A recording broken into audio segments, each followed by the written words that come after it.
राजनीतिक जो माहौल है और राजनीति है उसमें बदलाव कब हो जाए इसका कुछ नहीं कहा जा सकता।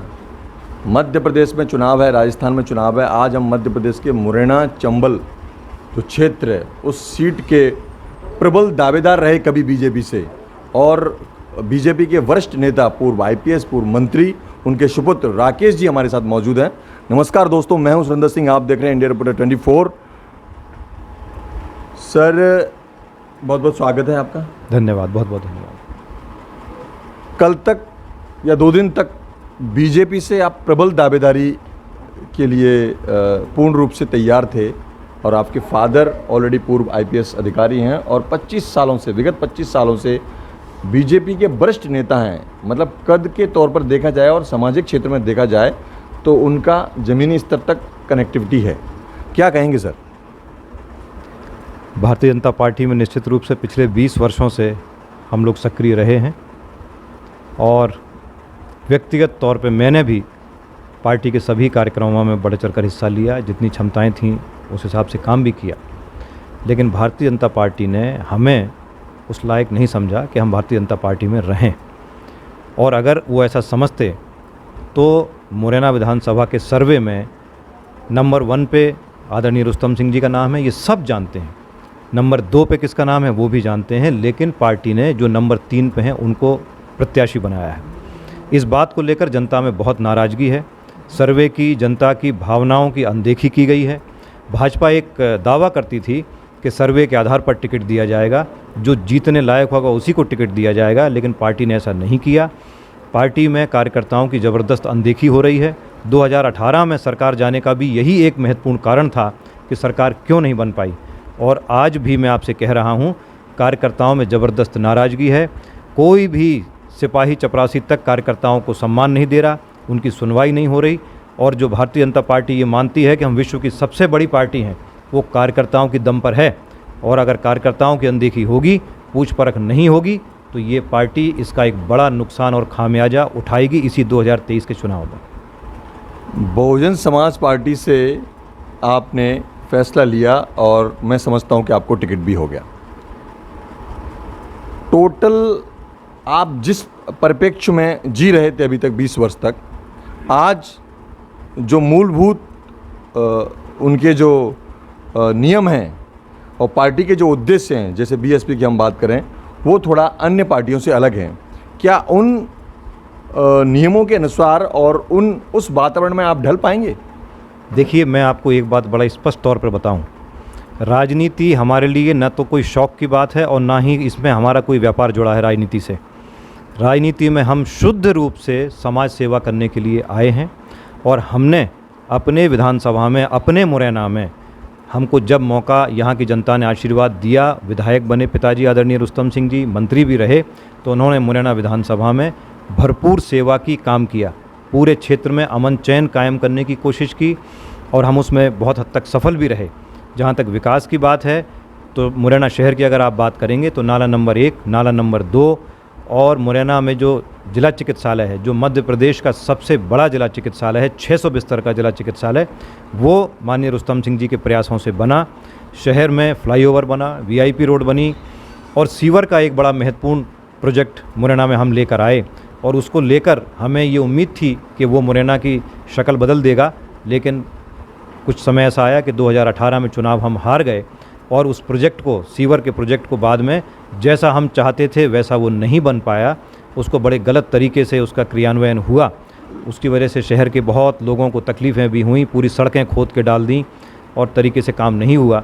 मैं उसके लिए जो असुविधा हुई, मुरैना की जनता से माफ़ी भी मांगता हूँ। और ग्रामीण क्षेत्र की अगर बात करें तो सड़कों का जाल बिछाया, 12 हाई स्कूल हम लोगों ने नए ग्रामीण क्षेत्र में बनवाए, 5 डैम हम लोगों ने बनवाए ताकि किसानों को पानी मिल सके। हम लोगों ने 5 नए सब स्टेशन बनवाए ताकि लोगों की फसल अच्छी हो सके, बिजली की सुविधा रहे। बामोर को तहसील बनवाया, मुरैना को नगर निगम बनवाया, जबकि वो उस क्राइटेरिया में नहीं था।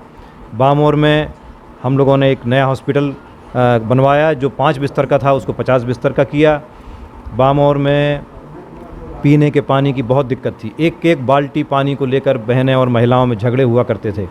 20 किलोमीटर दूर से पानी की पाइपलाइन डलवाई, 2 पानी की टंकियां बनी, और आज घर घर नल लगे हुए हैं। लोगों को, बहन बेटियों को अब परेशान नहीं होना पड़ रहा, उन्हें घर में नल चालू करते हैं और भरपूर पानी मिलता है। भामोर में कॉलेज नहीं था, 12वीं के बाद बेटे और बेटियों को पढ़ने के लिए ग्वालियर या मुरैना जाना पड़ता था।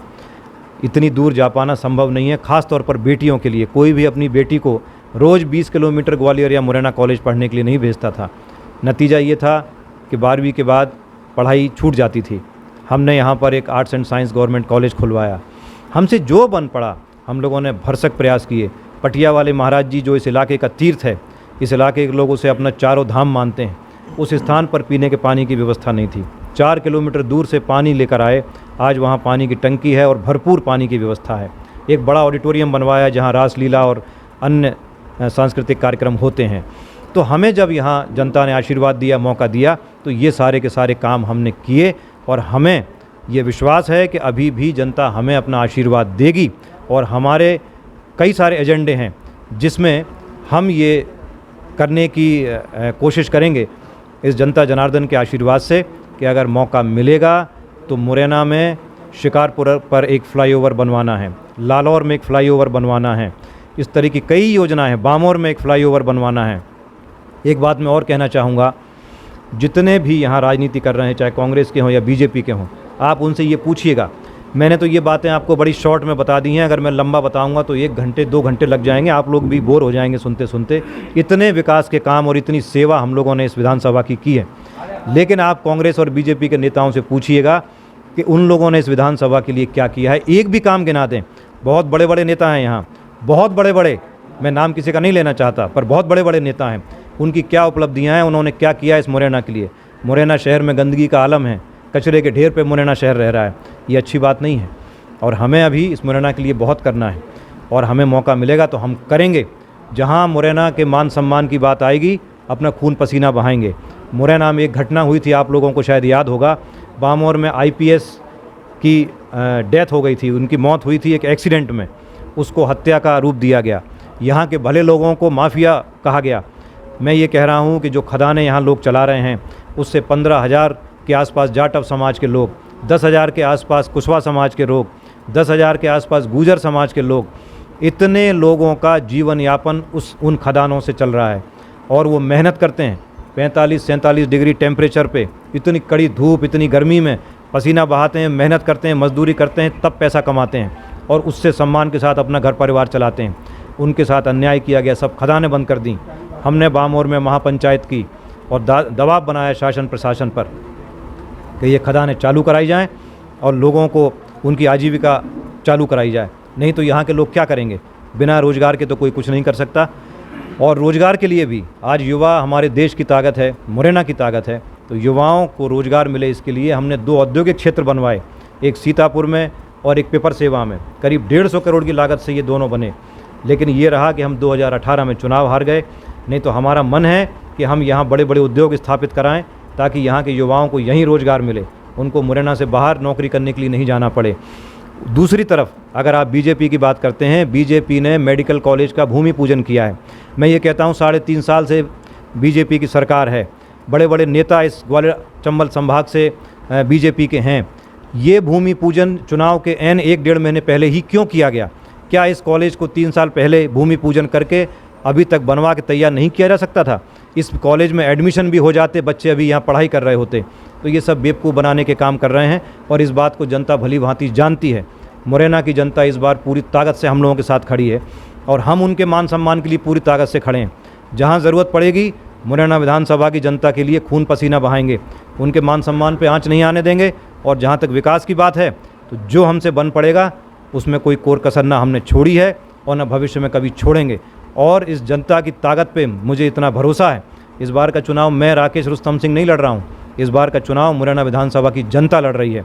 मुरैना विधानसभा की जनता इस चुनाव को एक बड़े अंतर के साथ अपनी जीत दर्ज कराएगी, ऐसा मुझे भरोसा है। जैसा कि आपने बताया, बहुत सारी उपलब्धियां, कहने का तात्पर्य है जो कमाऊ पूत होता है, जो वो अपने पिता अपने परिवार का लाडला होता है। आपने, आपके फादर साहब ने इतनी उपलब्धियां मतलब की हैं और काम भी कराया है, तो बीजेपी ने नकार क्यों दिया सर? देखिए, हमने सुना था कि इस बार के टिकट जो हैं वो बहुत ही ईमानदारी से सर्वे के आधार पर बांटे जाएंगे। मैंने पहले भी आपसे कहा, मुझे तो नहीं लगता कि ये टिकट सर्वे के आधार पर दिया गया है। अब इसके क्या कारण हैं ये भारतीय जनता पार्टी अपने स्तर पर चिंतन करे, लेकिन मुरैना विधानसभा की जनता के सर्वे में नंबर 1 हम हैं और हम नंबर 1 रहेंगे। इतना भरोसा हमको मुरैना की जनता पर है और जो भी निर्णय, गलत निर्णय भारतीय जनता पार्टी ने लिया है उसका परिणाम मुरैना विधानसभा की जनता उनको इस चुनाव में देगी। और उन्होंने जो हमें टिकट नहीं दिया है ये मुरैना विधानसभा की जनता का असम्मान है। मुरैना जनता ये चाहती थी, उनकी मन में ये भावनाएं थी, उनके भाव थे कि इस बार मुरैना विधानसभा से चुनाव हम लोग लड़ें, लेकिन भाजपा ने उनकी भावनाओं की कद्र नहीं की। तो इसका जवाब मुरैना विधानसभा की जनता 100% देगी। अभी आपके समक्ष अन्य 2 जो कैंडिडेट हैं, एक कांग्रेस के और एक बीजेपी के, वो भी गुर्जर बाहुल्य क्षेत्र से हैं, वो भी उसी समाज से आते हैं और कहीं ना कहीं आपके भी टच में होंगे, और क्यों ना हो, ये सामाजिक रिश्ता होता है। कैसे गुर्जर समाज या अन्य जो समाज है वो वर्गीकरण करेगा कि राकेश या दिनेश या फिर रघुराज सिंह जी, कैसे वर्गीकरण करेगा सर? देखिए, हम लोगों ने कभी भी जातिगत आधार पर कोई राजनीति नहीं की। लेकिन सर बीच में टोकूंगा, लेकिन मुरैना जो अपने जितने भी सीट्स हैं, कहीं ना कहीं समीकरण इसमें एक बाध्यता बनता है। हमने कभी जातिगत आधार पर कोई राजनीति नहीं की। सर्वहारा वर्ग हमारे साथ है, हमने सबका सम्मान किया, सबके साथ हमारे पारिवारिक संबंध हैं, बहुत गहरे रिश्ते हमारे उनके साथ हैं, हम सुख दुख में एक दूसरे के साथी हैं। और जहाँ तक बात परिणामों की है तो मैं ये मानता हूँ कि ये तो जनता तय करेगी कि कौन जनता का लाडला है, जनता को किसके ऊपर भरोसा है। मुझे अपनी जनता पे ये भरोसा है कि एक तरफा जीत हमें दर्ज करवाएगी हमारे मुरैना विधानसभा की जनता। एक लास्ट क्वेश्चन है आपसे, जैसा कि आपने बताया है कि जनता के लिए खून पसीना एक कर देंगे और भी काम करेंगे, और बहुत सारे आपके प्रोजेक्ट आपने मुझे गिना दिए जो आपके अगर विधायक बनते तो विधायक काल में आप करें।